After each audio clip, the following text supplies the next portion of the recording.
So Operation Anaconda was 6 months after 9/11. My team's mission that day was to put in an overwatch position supporting conventional forces in the valley below. Through a series of changes to our mission, we landed on top of the mountain, and as soon as we landed, our helicopter came under RPG, rocket propelled grenade fire, and heavy machine gun fire. One of my teammates during that, when all that commotion was going on, fell from the helicopter, and that was Neil Roberts. Our helicopter was airborne when he fell out, and the helicopter, through a great effort of the air crew, crash landed in the enemy territory in the valley below. After we secured that helicopter, made it safe, I made the decision that we were going to make a immediate rescue attempt to go back and get Neil. And it was then that I led the team back up on top of that mountain, made several attempts, several assaults on enemy fighting positions using hand grenades and other bombs from aircraft very close to my position to effect that rescue. So the battle in all in total was about 23 hours. The actual combat piece of that was probably about 14. When we crash landed in the valley and had to call another helicopter to come pick us up, and my mission at that point, originally I had my first mission was observation post. Second mission then becomes rescuing my teammate. Third mission was now the rescue of that air crew. So that's what I did first. I rescued that air crew, got them to a safe location. To do that, I had to get another helicopter. From that safe location, then I could turn my attention towards Neil. And I had some information that Neil was alive. So thinking through this,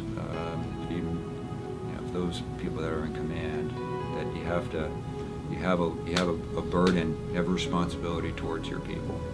And I knew Neil was in trouble. I knew he was in the midst of the enemy, a numerically superior force, numerically superior to me.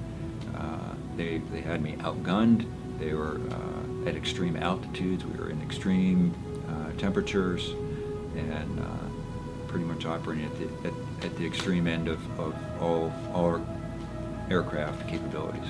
So a lot of things were not going in our favor. But I didn't think that I could wait until that time when things were in our favor. I didn't think my teammate had that time. So as you can imagine, quite a very difficult decision to make. I knew at the time going back up there was going to be a one-way trip for me. So I'm sitting in this helicopter, my second helicopter of the evening, thinking through the process, the decision to go back. And as you can imagine, a lot of things going through my mind. And this one thought kept coming back to me. And this thought in my head was the opening lines of Boy Scout Oath.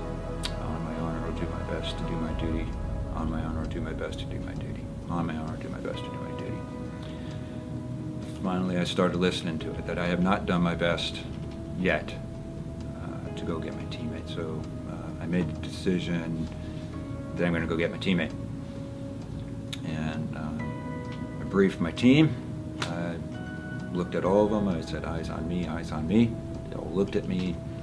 I gave them the situation, gave them the orders, and we told them we're going. It was at that time that the pilot of the first aircraft that got shot volunteered to fly us. His name was Al. Volunteered to fly us back. It's the very, very thing I needed. So grateful that he did. Great amount of courage to take this guy. I mean, he just got shot down. Now he's going to fly right back into exactly what he knows what he's getting into. And he did. Flew us right back. So as soon as we lifted off, I remember things getting very quiet, at least in my mind anyway. We're lifted off. I'm on the back of the helicopter, and I can remember got my night vision goggles on, and everything's green looking through my goggles. I'm looking back out the ramp, watching the countryside of Afghanistan going by. And this is when you know, the leader has time to be alone with his thoughts.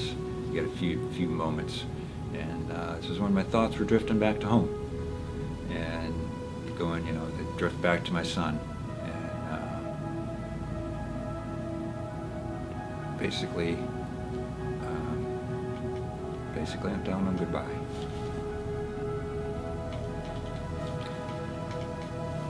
So, yeah, I love you, sorry for what's to come. And that's the last I thought of it. I compartmentalized it, put it away in the back of my head. Put my mind back on task. And I'm looking out that ramp. We're sitting right next to me. The ramp has these pistons that come up and down. And I reach over, grab that piston of that aircraft. I stick my head about half outside the aircraft to look at my mountain coming up that I'm getting ready to go fight on. And I'm looking at it and I'm like, wow, what a majestic mountain this thing looks like. And what a crazy thought about what we were about ready to get to go do, looking at this thing. But that's what I thought about it.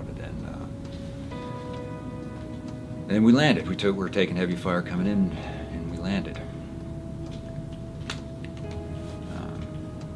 Upon landing, I remember that same helo pilot telling me over my headset. I had a headset on, and he tells me, "Team leader, good luck." That's the last thing I remember hearing from him when I took the headset off. And the ramp was down. I ran off the ramp.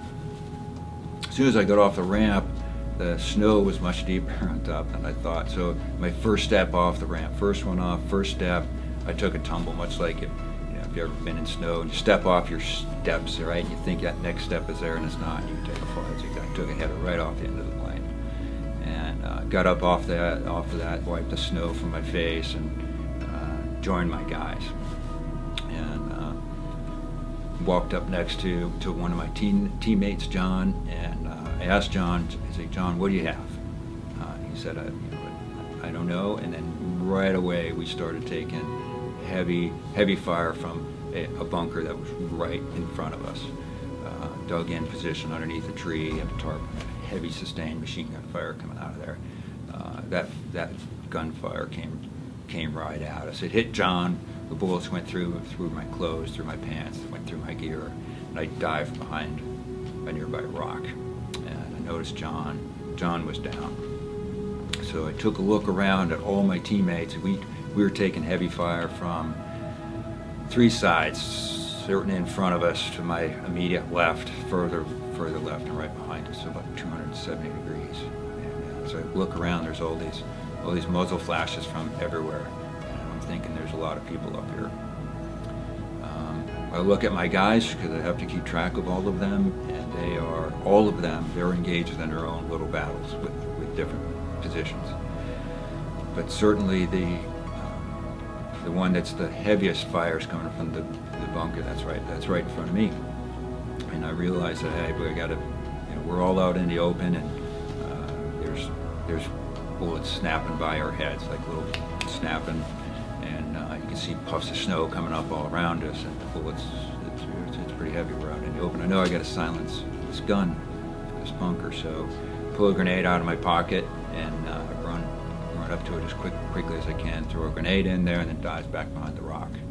Grenade goes off, shooting stops, and then starts right up again. So this time I'm going to do it again with another grenade, but make sure I'm a little bit more accurate. So I get up to the bunker that's shooting at me, and I throw the second grenade in. I can literally see it in the air hit. There's a tent underneath the tree that's there, and the snow's on it. See the grenade hit, there's some snow pop up, and see it roll down right into where the muzzle flash is coming from. I'm like, oh, this is going to be good.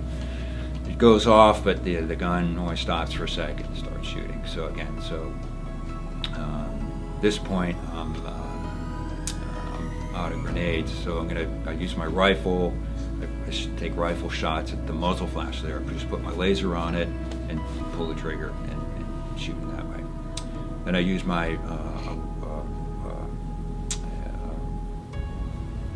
40 millimeter grenade launcher that I have,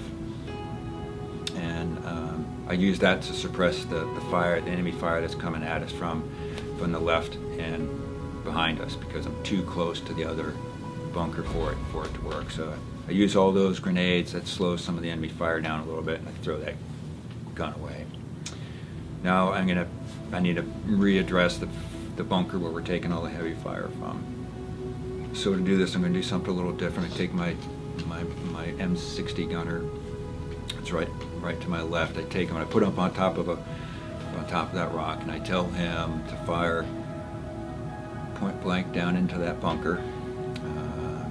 Shoot left, right, inflating fire into it. I'm going to come around behind him from his left, and he's going to shoot right in front of me. He hasn't come into the bunker, and that's the plan.